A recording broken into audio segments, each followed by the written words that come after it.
You're watching Let's Chat.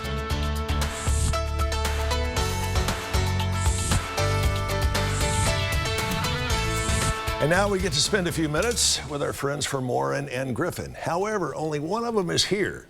Which one is missing? It's not Mark Warren. So good morning, Chip. How are you? Good to be alive and in Tennessee. Yes, it is. Sir, I'm all by myself. Before we get to the meat of this particular subject, I want you to take a look at this. Oh, look at that tie. So tell me how much for the tie. Oh, I'll trade you any 5 of my ties for that one. I'll just take it off right now and give it to you, okay? Well, we'll wait till the commercial break. We will. That is a beautiful tie. It's a beautiful tie. And we're going to give a shout out to Bruce Baird because this is where it came from. That is a sharp tie. Bruce Baird, downtown Chattanooga. I'll wear it tomorrow. I'll wear it tomorrow.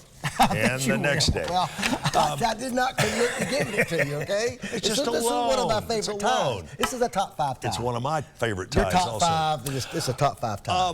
100 Deadliest Days of Summer. We've talked about this for several years. Exactly what is it? It begins on Memorial Day, so we're already in it. Right. Well, it began yesterday. I mean, and it runs for 100 days, and it runs till Labor Day. And it actually, we see an uptick in traffic accidents involving teenage drivers. A 26% uptick in deaths to teenage drivers on the road. 26%. 26% uptick. We had 19 deaths last year of teenage drivers in Tennessee during the 100 Deadliest Days of Summer. So it's a good opportunity for the parents to sit down and, but, you know, really, on the first time your teenager comes up and says, I'm going to take out the family car, or I'm going to take my car out, you know, I think it's a good time to sit down and talk to them about the 100 Deadliest Days of Summer, because we have so many activities going on during this time frame involving teenage drivers.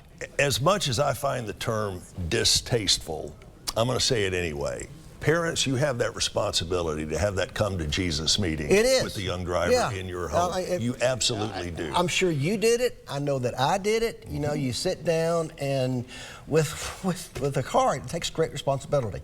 And during the 100 Deadliest Days of Summer, kids are out of school. So they're excited about being out of school. Full of themselves? They're full of themselves, you know. They've school's behind them. They have days at the pool, days at the lake, you know.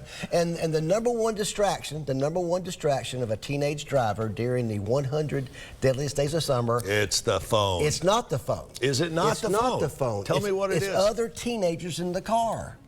Other teenagers in the car, you know. And so as a parent, you know, you want to limit the amount of passengers in the car with your teenage driver. Obviously, one passenger is okay, but to have a carload of teenagers in a car going to the lake, you're going to have some distracted driving going on, because they're not focused on the road, they're focused on the friends the music, and the friend might have the cell phone out. Now cell phone's number 2, okay? Number 2 cause of deaths on the road involving teenage drivers is a cell phone. But number 1 is having passengers in the car.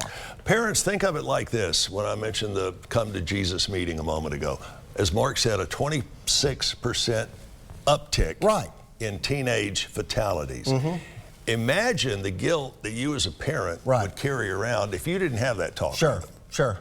And actually, we have a good starting place for that conversation on our social media pages. You know, there's actually a contract that the parent can sit down, and there's a QR code on the screen now where you can QR code it and get the contract. It's a good opportunity to sit down and just have a discussion that you'll always wear your seatbelt too. Right. Another reason, this is a crazy reason, it just really, you know, it really brings me such sorrow that we have a problem with teenagers wearing seatbelts.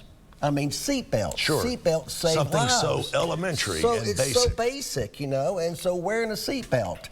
You have that. No cell phone. We're hands-free Tennessee. You cannot talk on the cell phone as well. Tell me, and you do this, you deal with this day in and day out, how as parents, and you know, and we've all done it, don't tell me you haven't, you hear the lecture from your parents, the talk about safe driving, seatbelts, no phones, and they're going, They're just waiting for you to be quiet so they can get on with it.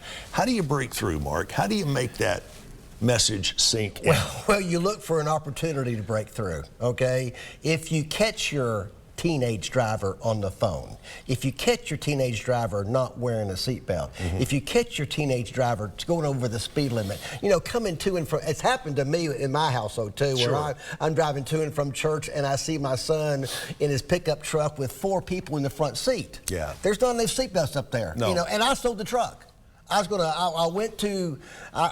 claimed to my son I was going to sell the truck. And he just freaked out. He just freaked out. That got his attention. Yes, yes. And also, parents, I mean, the phone is a very useful tool to get their attention also. If they're on take the phone away for a week.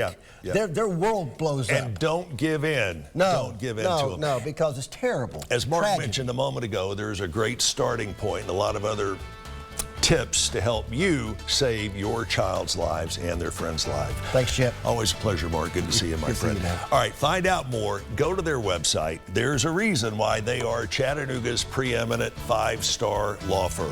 WarrenandGriffin.com. WarrenandGriffin.com.